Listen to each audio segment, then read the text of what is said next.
the nature of symptoms? We've come here from many different places. I've lost track. I know at the beginning of the session we had 16 countries represented. I'm not sure. We have a lot more Americans now than we had at the beginning, but we still have people from quite a few countries, probably at least 10 or 12 countries here right now. And yet I'm willing to bet that we all grew up with the same background, with the same paradigm around symptoms. And the paradigm says symptoms are the problem, right? So we go to see a doctor or an alternative health practitioner, and what we're looking for in most cases is a way to suppress symptoms. That's really all most people are looking to do. That's what drugs do. That's what herbs do. That's what almost all treatments do, is they alleviate or remove or suppress symptoms so we don't feel them. And for the most part, people are happy with that, right? And I understand why.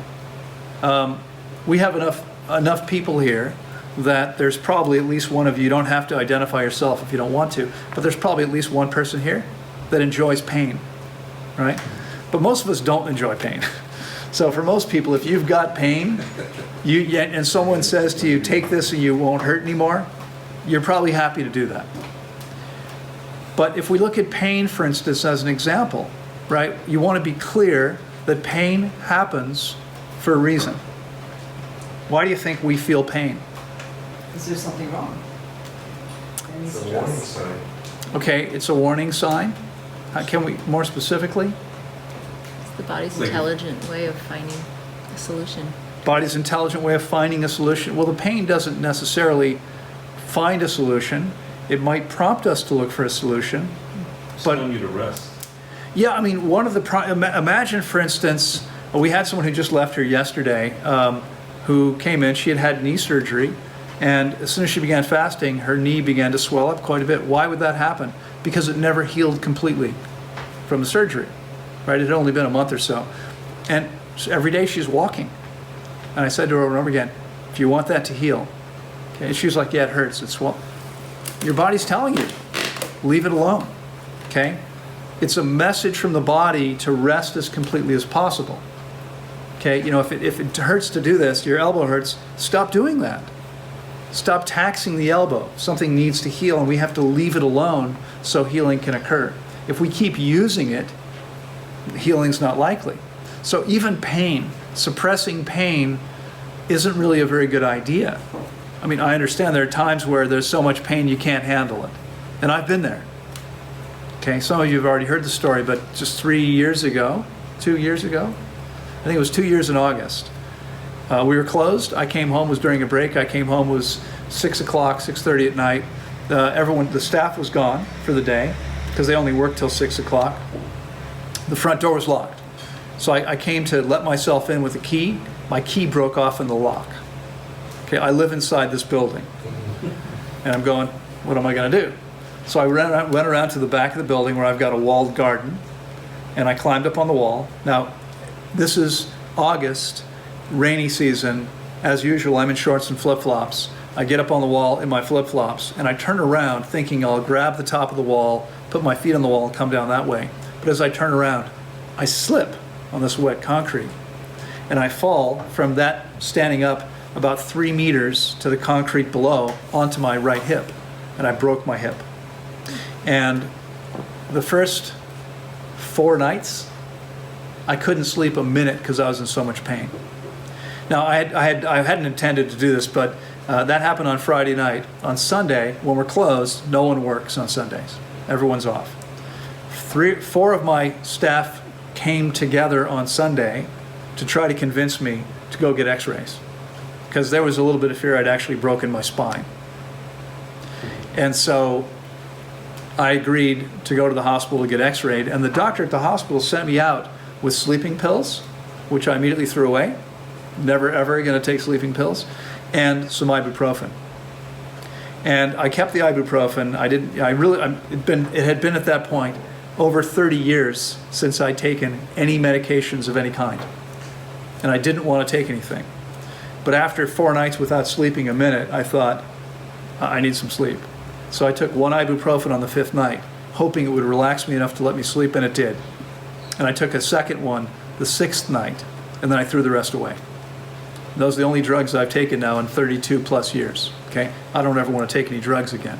That was too much pain. The pain prevented me from sleeping. So I understand if you've reached your pain threshold and need to do something. But I understand that generally speaking, pain is actually there to tell you, right? I mean, it was telling me, stay off of the hip. Don't move, don't put any weight on there, right? You have to leave that alone. Without the pain, what can happen? Well, I've worked with people who, let's say, college star athletes in college, professional athletes. I've had professional athletes, same thing, who suffered injuries, let's say a knee injury. If you're good enough, you're on the football team, you're good enough, they want you on the field, what do? They wrap it up, they shoot you with painkillers, and they put you back on the field. They are guaranteeing that you do more damage to that damaged joint.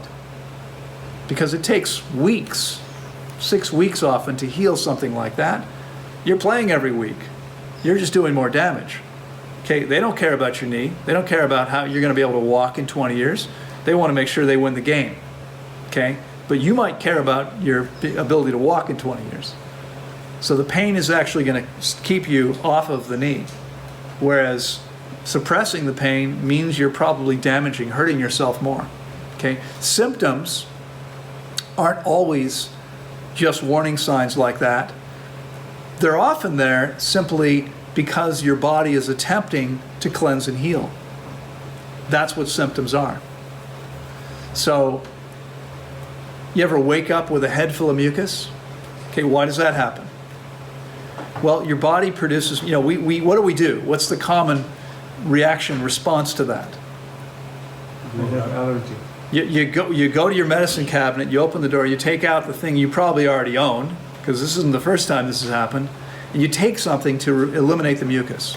And you feel better in a couple hours, and you think, okay, I'm good.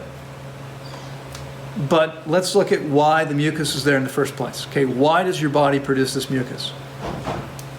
Anyone? To capture toxins. To encapsulate and help you more rapidly eliminate some toxin that doesn't belong in your bloodstream. Don't you want your body to be able to do that? This is helping you. This is your virtually infinitely intelligent body's best way of dealing with something that doesn't belong. You want this to happen. If you care about your health, you want this to be able to occur. We don't want to suppress the symptom. When we suppress the symptom, the body now doesn't have its best way of dealing with that substance, that offending toxin, which may now not get removed. And we now have the toxicity of the substance we took to suppress the symptom. Because drugs, herbs, etc. are always toxic to the body. They're always toxic. Always toxic. Medicinal substances are substances that your body reacts to the toxicity in the substance in a way that provides you with symptomatic relief. Nothing heals your body except your body. Healing is a biological process. You can't take something that makes you heal. Well, echinacea, that makes your immune system work harder, right? Well, your immune system reacts to the echinacea because it's toxic. So you're seeing more function happening, but you're giving your body an additional burden to deal with. Would garlic fall in that same category? Absolutely would. Garlic is a natural antibiotic. Okay? Just so happens it's your lucky day. I've got a pocket full of pharmaceutical grade antibiotics. Who wants one? They're good for you, right? Are they good for you? Against bio-life. Okay, we talked the other day about symbiotic relationships. We have a symbiotic relationship with bacteria. Okay, our bodies are 90% bacteria and 10% our own cells. We need those bacteria. We take antibiotics of any stripe, any type, we're killing bacteria. When we kill the bacteria, we don't have symptoms. But the symptoms aren't the problem. Okay? They're not the problem. They're evidence that there's something going on, and your body's attempting to cleanse or heal that. We don't want to eliminate the symptom. We want to support the body in doing what it needs to do. So there are people that think that garlic's a health food. Okay? But if you get your body clean enough and eat garlic, you're going to feel bad. Okay? That's how you can know. But if you have something like strep throat and you have an overgrowth of negative bacteria in your throat feels like blades, you know, are you saying that you need to fast and just like wait it out, or do you take antibiotics and like what do you do? So what you want to be clear about is that the strep throat is a symptom of a problem, poor immunity, etc. And if you take the antibiotics, what happens to your immunity? Goes down. Gets worse. So you deal with the symptom, you eliminate that, but you've actually made your body less healthy as a result. Okay? And it's, you know, this, because antibiotics have been overused with children, for instance, childhood ear infections, they now have no drugs that work on childhood ear infections because the pathogens have continued to evolve with every drug they throw, and they just keep using these things so much. I mean, I've had clients who said, yeah, I had a viral infection, a virus, and the doctor gave me antibiotics. Antibiotics don't work on viruses. Oh yeah, but he just wanted to make sure. This is what happens. They hand out antibiotics like candy, and people willingly take them like candy. To make sure he doesn't have a secondary infection. Okay? So, let me be completely clear and transparent with you guys, right? Always. I will take antibiotics if I believe that I have an infection that's going to kill me if I don't take them. But only if I believe it's going to kill me if I don't take them. How do you know? I don't know. It's a belief. I may be wrong. You get to choose. Okay? But I wouldn't take them unless I believed, not some doctor. I have to believe that this is going to kill me if I don't medicate it. Because the drug is always damaging my body. Always making my immune system worse. Always impairing my body's ability to do what it needs to do. So I'm never taking those drugs if I don't have to. I shared with you guys just the other day what happened when Diablo punctured my little finger in 5 places. That was seriously infected, right? The veterinarian who was here that day and who saw me the next day both times said, you need antibiotics. And I said, not going to happen. And I fasted, and it took care of itself. Now, let's be clear. You know, at that point, at the point that it had happened, I'd fasted dozens of times already. I've been eating a clean diet for 24 years, you know, close to perfect. My body is pretty able to deal with what it needs to deal with. So the point at which you decide you need antibiotics might be very different than the point I do that. Okay. To be honest with you, the likelihood of someone whose body is truly clean and healthy developing strep throat, pretty much zero. It's not going to happen. The fact that it ever happened suggests there's already a problem. But you want to be clear, taking the antibiotics is making the situation worse. Your overall condition of the body. Now you might say, yeah, you know what, I can't deal with this, I'm going to take the drugs. Okay. Once that stuff is gone, what you probably need to do is fast long enough and make sure you're getting enough sleep, getting enough sunlight, getting enough exercise, right? Meeting all your body's needs so you can actually elevate your body's immune function. Because taking drugs, taking herbs, using garlic always weakens the body. It never strengthens it. It always makes it weaker. And let's be clear. Okay, the echinacea, to prevent the cold, you start to get a cold, you take echinacea, it's an herb, right? They say, well, it strengthens your immune system. No, what strengthens your immune system are the things I just told you. Getting enough sleep, getting enough and not too much exercise, getting enough and not too much sunlight, etc. Okay? The only way the echinacea would be helping you is if you were getting sick because you had a deficiency of echinacea. And I don't think that's what's happening. Okay? If you have a deficiency of echinacea, take some, eat some. But that's not why you're sick, okay? Your body never needs this herb, right? Remember, herbs, again, for those of you that have been here, we'll come back around to all these things later on in the session. But plants want to do what? Survive and reproduce, okay? Herbs are plants that produce the alkaloids that give them their characteristic smell and taste in order to protect themselves, to warn their predators that they're toxic. They're not there to help you. That's not they didn't evolve so you could take them if you got a cold. They're trying to protect themselves from being consumed. They don't want you to consume them. Okay, they're actually toxic to us, all of them. And then, by the way, this is not an opinion.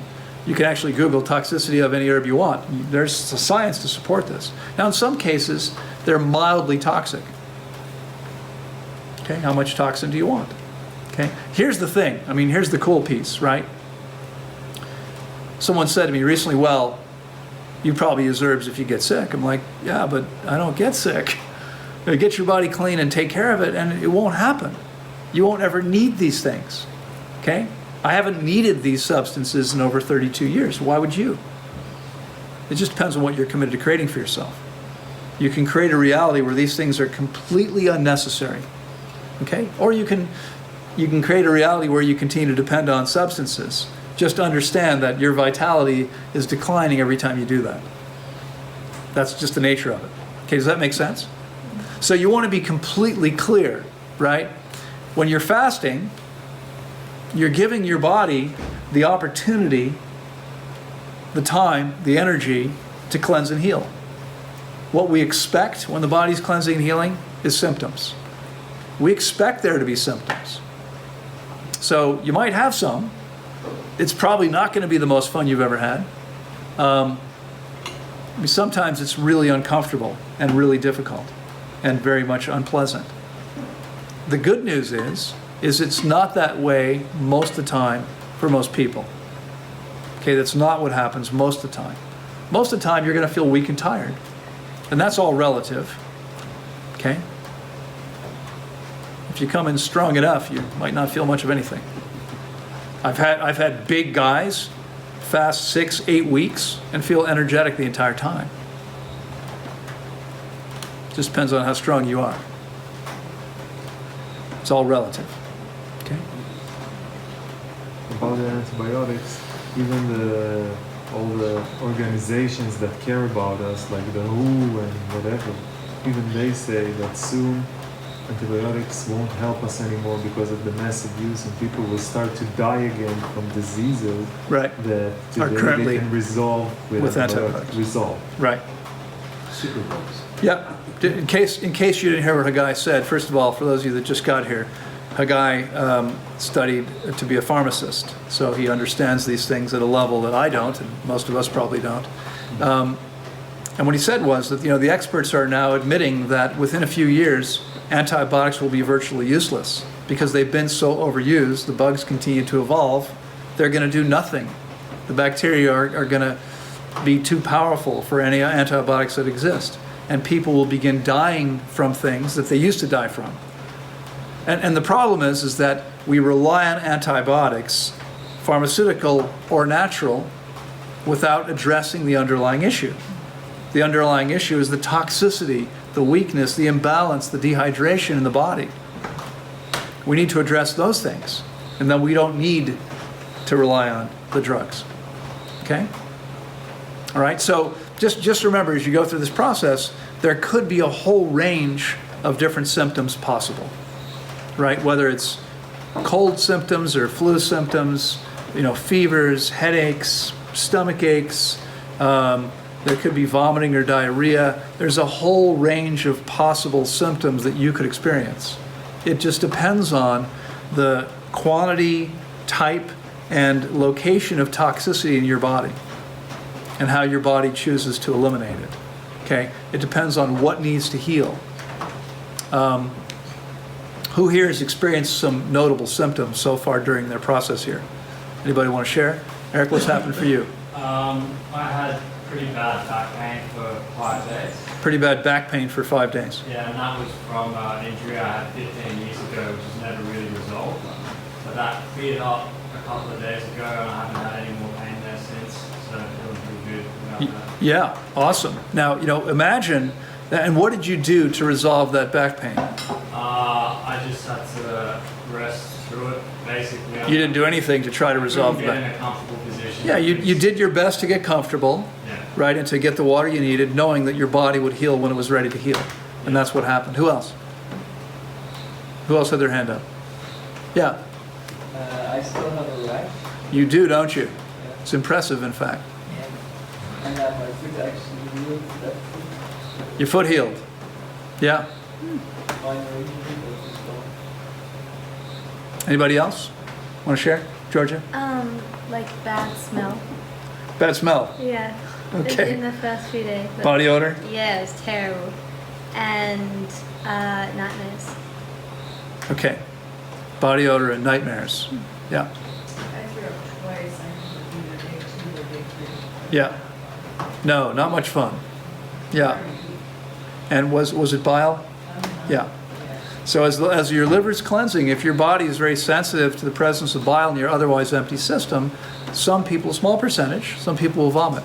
The same thing will happen for some of you if you're very sensitive to the presence of mucus in your otherwise empty stomach. Because so for some of you, your body's constantly producing mucus in the sinus cavity. It's going to drip down your throat and wind up in your stomach. It's going to make some people nauseous. Yeah, Paul? All my organs, it felt like all my organs were aching and cramping. Okay. Aching organs. Hard to get comfortable. Yeah, absolutely. Ralph? My left rib cage was kind of in and out yesterday. Your left rib cage was hurting off and on yesterday? Yeah, now it went away. Now it feels better? Okay. Joanne? I've had like the feeling like gas coming up, like I'm gonna burp, but it doesn't, I don't burp. It just kind of constricts my throat a lot. Right. It's painful, and then it dissipates, or I'll have to, take a sip of water for that to dissipate. And sometimes I'll belch, but usually it just comes up and it's Right. that's been pretty painful. Right. So there's a variety of different examples, and there's an infinite number of other possibilities. It just depends on what your particular body is dealing with, how toxic it is, how vital it is, where those toxins are, where they came from, how your body's going to be able to deal with it. It could be almost anything. First of all, there's a gentleman who started with me on a Skype group yesterday. Today was the second day. And I think it was after the third time he said to me, so I'm not sure if this is important enough to tell you about. And I'm like, listen, if it's happening in your body, it's important enough to tell me about it, okay? So every day we're going to get a chance to talk. Tell me what you're experiencing. Tell me what you're feeling. Tell me what's happening. Okay, it may seem inconsequential to you, but it could be important to understanding what's happening for you. So please feel free to tell me everything that's going on for you. Okay? All right, any other questions, comments?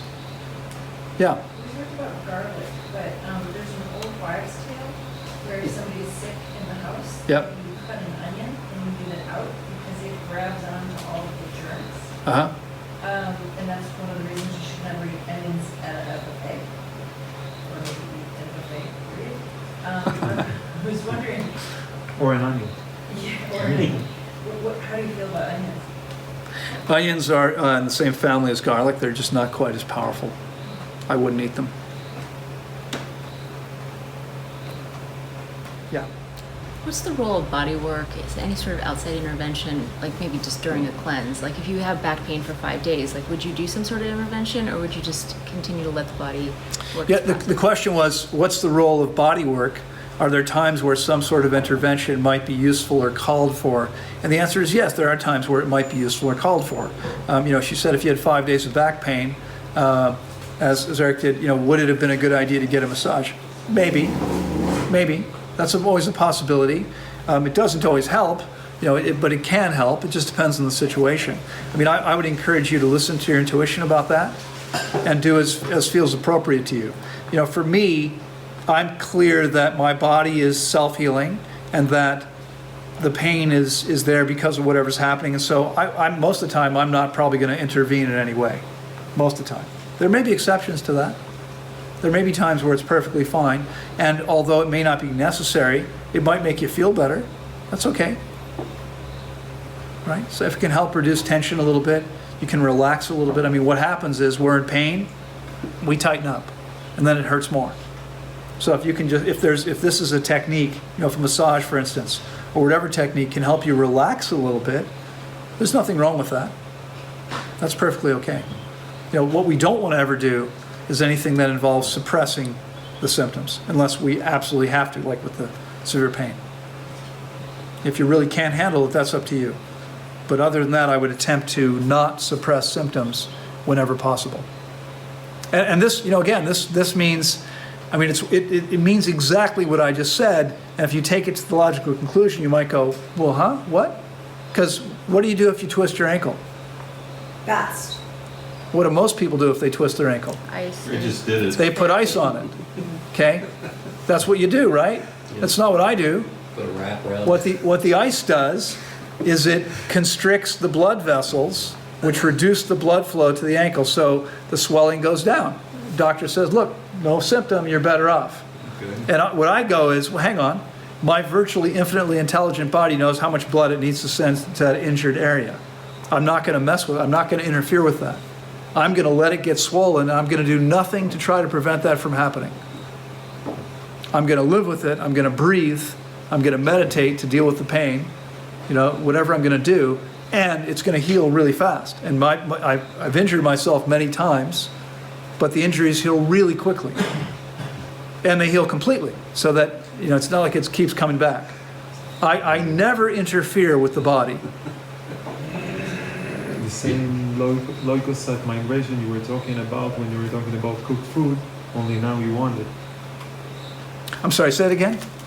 You were talking about leukocyte migration when you're talking about Leukocytosis, yeah, right. leukocytosis. Right. So this time you want it. Yeah. Well, I mean, again, you always want it when it's necessary. If you eat cooked food, you don't want to prevent that from happening because it's helping you. What you want to do is stop doing things that require leukocytosis to occur, right? This is the body's immune system sending leukocytes to help you heal. But they're there for a reason. So, you know, I'm completely clear, as I said the other day, and I'll repeat myself with my apologies to all of you who were here 2 or 3 days ago. I'm completely clear that I've got a room full of very intelligent people, and yet we're all idiots compared to our body's intelligence. Yeah, I just rolled my foot, and the first thing I did was rice, you know, like rest, ice, Right. do the thing. and Compression, heat. yeah, and it still hurts still today, so I'm going to monitor it while I'm here and see how that works. So, and I'm sorry, this was where? My left ankle, I rolled Your left it. ankle. I skipped 2 steps, and I rolled it to the right, then to the left. So what you want to do is stay off it as much as you can. The less you move around, the better it's going to be. Okay? The less pressure you put on it, the faster it's going to heal. My own experience has been that my injuries have healed much faster than anyone would ever expect those injuries to heal by getting out of the way, letting my body do what it needs to do. And I'll tell you more of those stories.